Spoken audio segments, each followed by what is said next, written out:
अत ध्यानं प्रवक्ष्यामि शृणु सर्वाङ्गसुन्दरी। यत्कृतं देवदेवेन ध्यानं हनुमतः प्रियम्। पञ्चवक्त्रं महाभीमं त्रिपञ्चनयनैर्युतं बाहुभिर्दशभिर्युक्तं सर्वकामार्थसिद्धिदम्। पूर्वं तु वानरं वक्त्रं कोटिसूर्यसमप्रभं दंष्ट्राकरालवदनं भ्रुकुटीकुटिलेक्षणम्। अस्यैव दक्षिणं वक्त्रं नारसिंहं महाद्भुतम् अत्युग्रतेजवपुषं भीषणं भयनाशनम्। पश्चिमं गारुडं वक्त्रं वक्रतुण्डं महाबलं सर्वनागाप्रशमनं विषभूतादिकृन्तनम्। उत्तरं सौकरं वक्त्रं कृष्णं दीप्तं नभोपमं पातालसिंहवेताल ज्वररोगादिकृन्तनम्। ऊर्ध्वं हयाननं घोरं दानवान्तकरं परं येन वक्त्रेण विप्रेन्द्र तारकख्यं महासुरं। जगानसरसं तत्स्यात् सर्वशास्त्रहरं परं ध्यात्वा पञ्चमुखं रुद्रं हनुमन्तं दयानिधिम्। खड्गं त्रिशूलं खट्वाङ्गं पाशाङ्कुशपर्वतं मुष्टिं कौमदकीं वृक्षं धारयन्तं कमण्डलम्। बिन्दिपालं ज्ञानमुद्रां दशाभिमुनिपुङ्गवम् एतानि युधजालानि धारयन्तं भजाम्यहम्। प्रीतासनोपविष्टं तं सर्वाभरणभूषितं दिव्यमाल्याम्बरधरं दिव्यगन्धानुलेपनम्।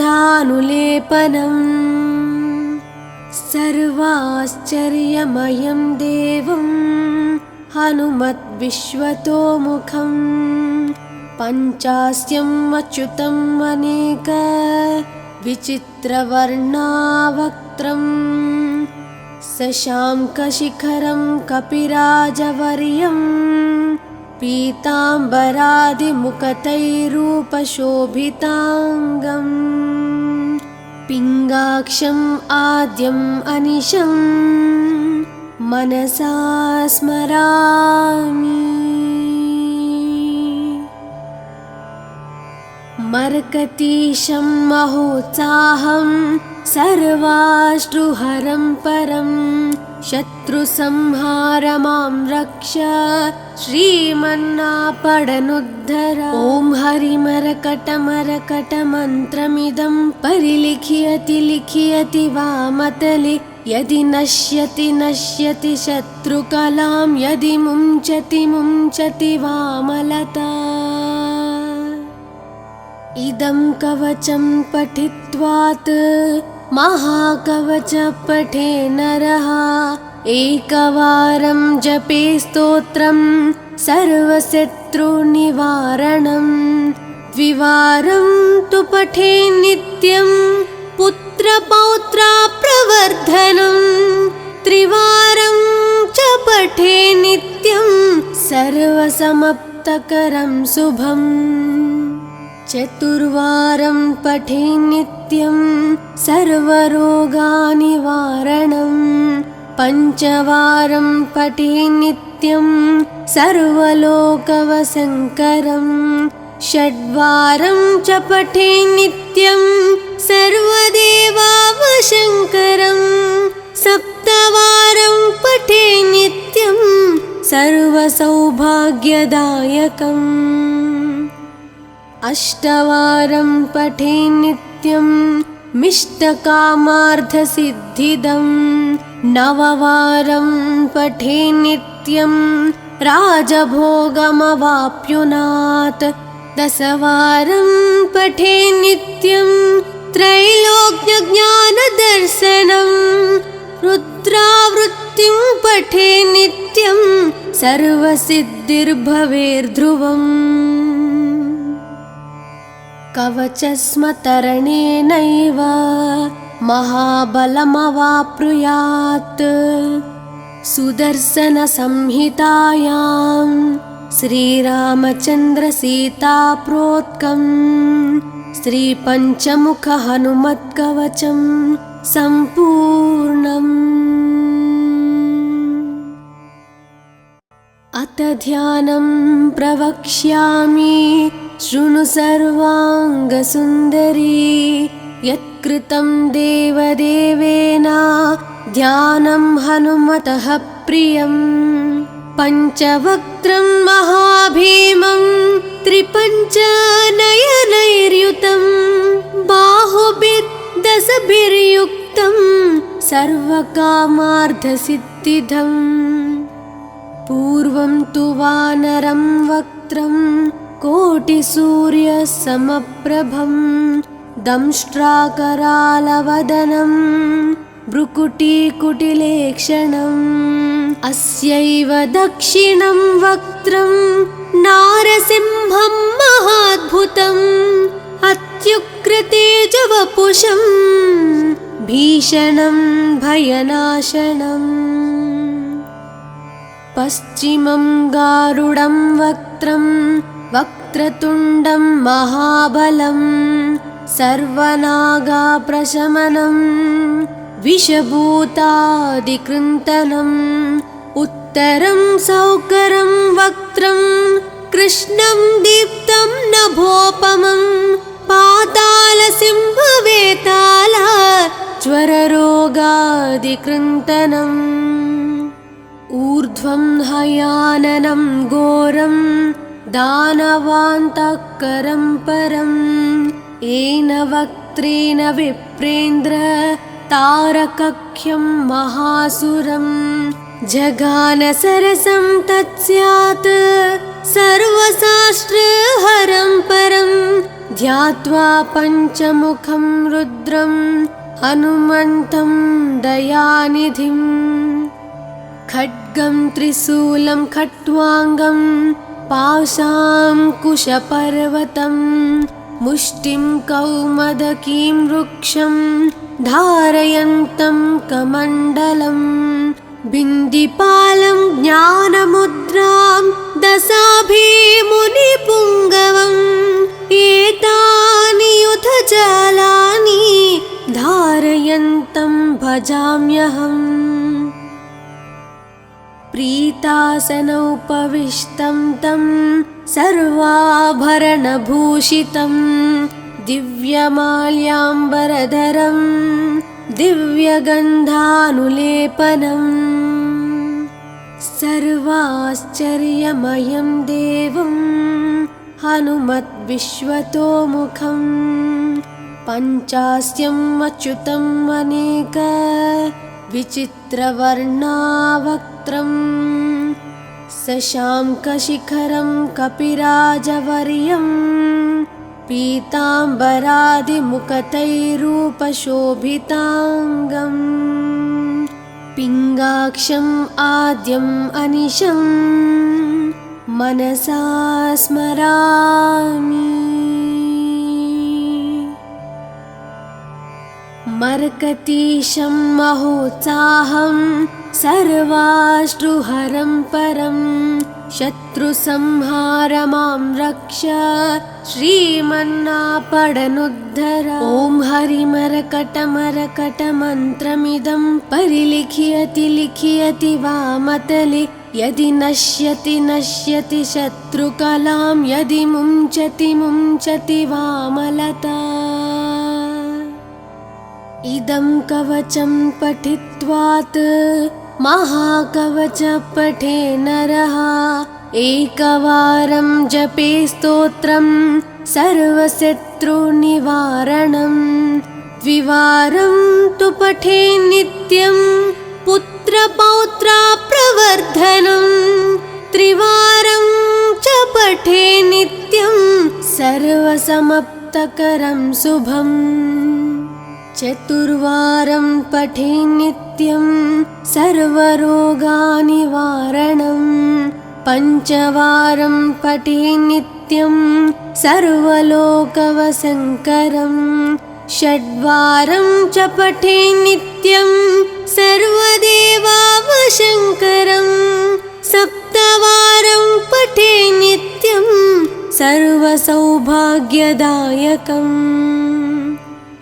अष्टवारं पठे नित्यं मिष्टकामार्थसिद्धिदं नववारं पठे नित्यं राजभोगमवाप्नुयात् दशवारं पठे नित्यं त्रैलोक्यज्ञानदर्शनं रुद्रावृत्तिं पठे नित्यं सर्वसिद्धिर्भवेर्ध्रुवम्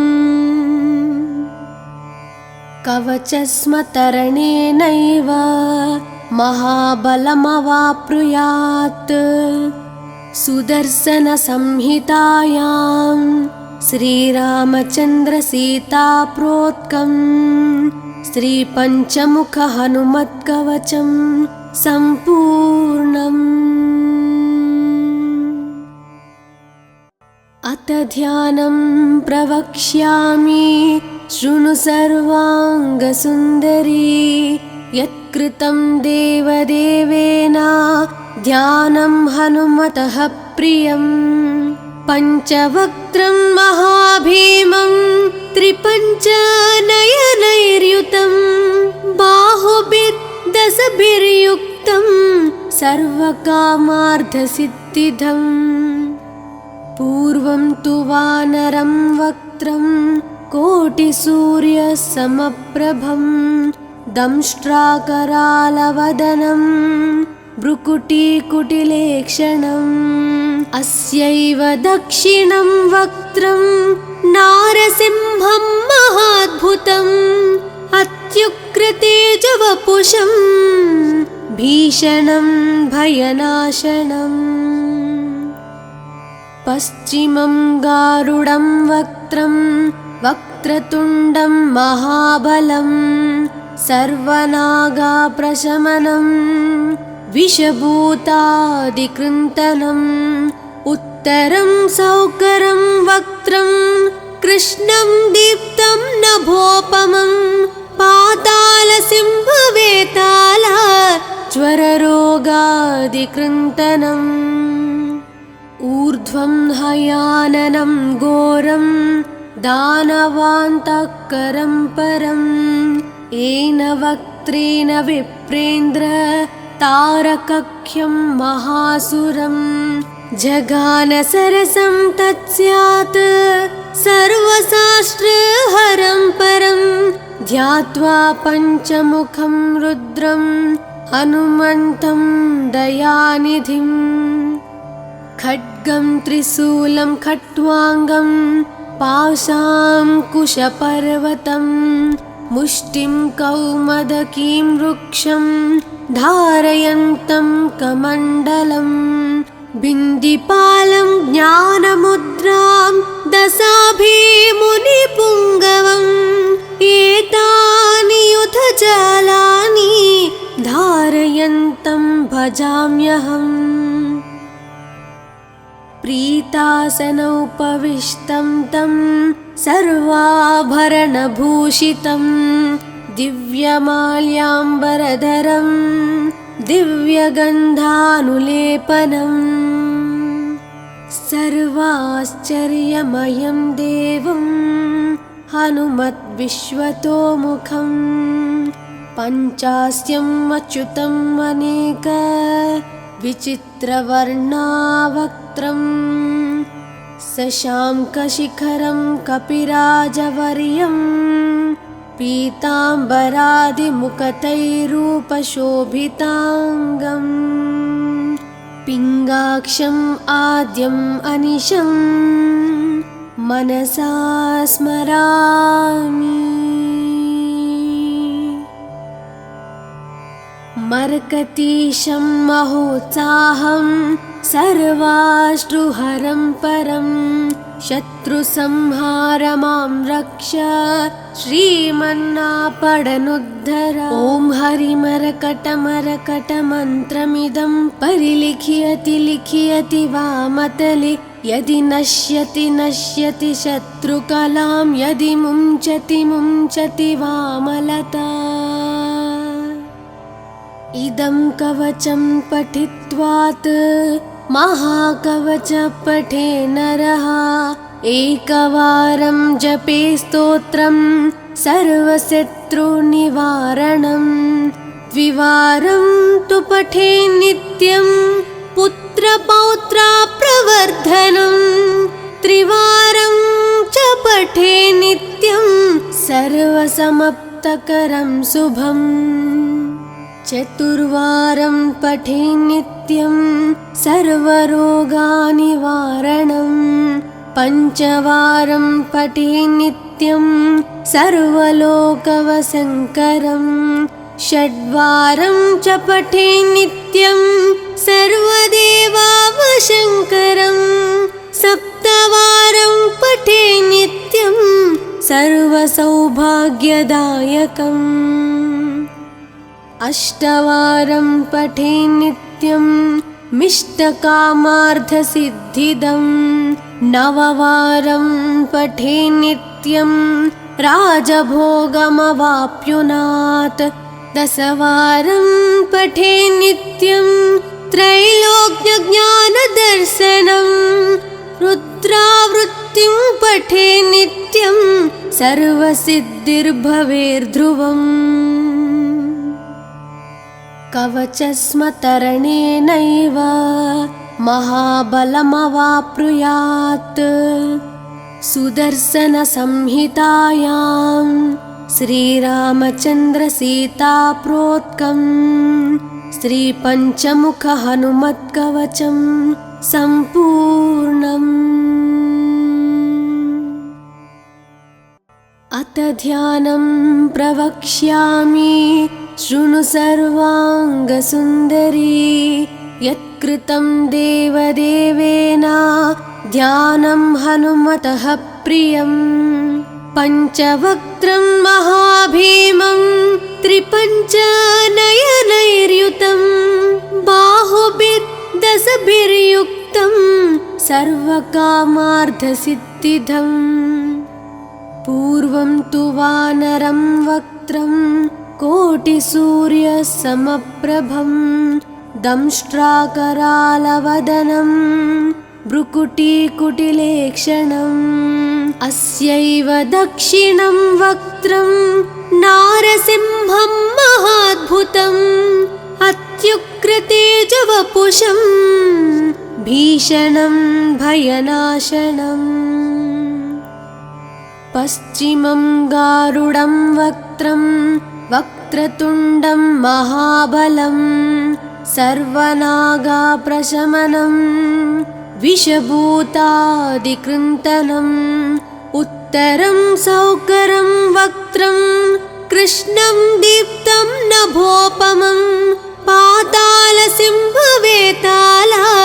ज्वररोगादिकृन्तनम् ऊर्ध्वं हयाननं घोरं दानवान्तकरं परम् येन वक्त्रेण विप्रेन्द्र तारकख्यं महासुरं जगानसरसं तत्स्यात् सर्वशास्त्रहरं परं ध्यात्वा पञ्चमुखं रुद्रं हनुमन्तं दयानिधिम् खड्गं त्रिशूलं खट्वाङ्गं पाशाङ्कुशपर्वतं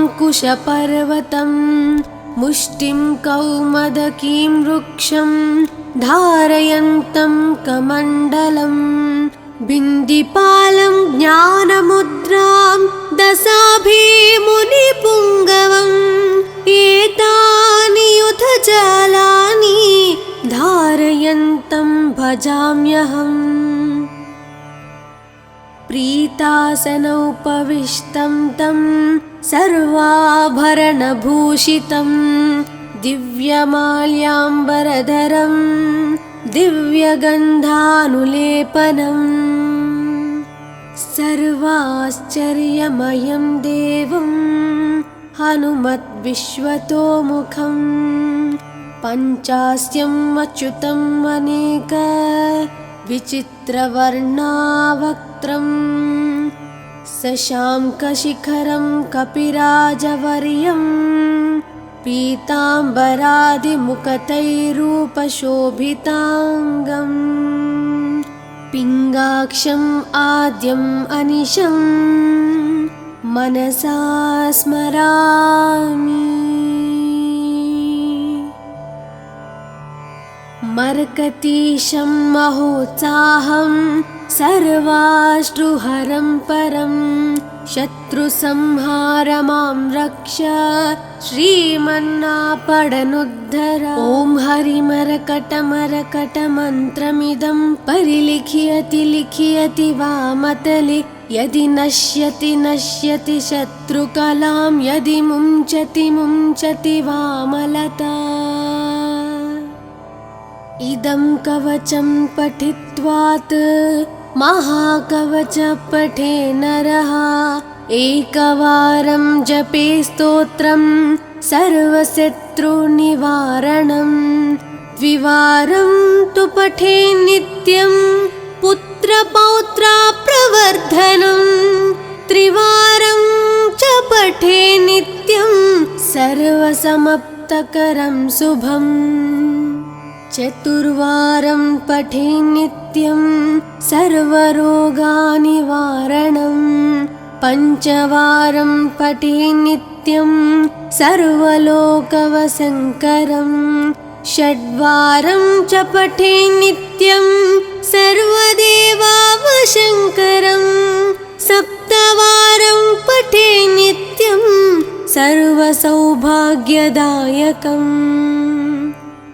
अष्टवारं पठे नित्यं मिष्टकामार्थसिद्धिदं नववारं पठे नित्यं राजभोगमवाप्नुयात् दशवारं पठे नित्यं त्रैलोक्यज्ञानदर्शनं रुद्रावृत्तिं पठे नित्यं सर्वसिद्धिर्भवेर्ध्रुवम्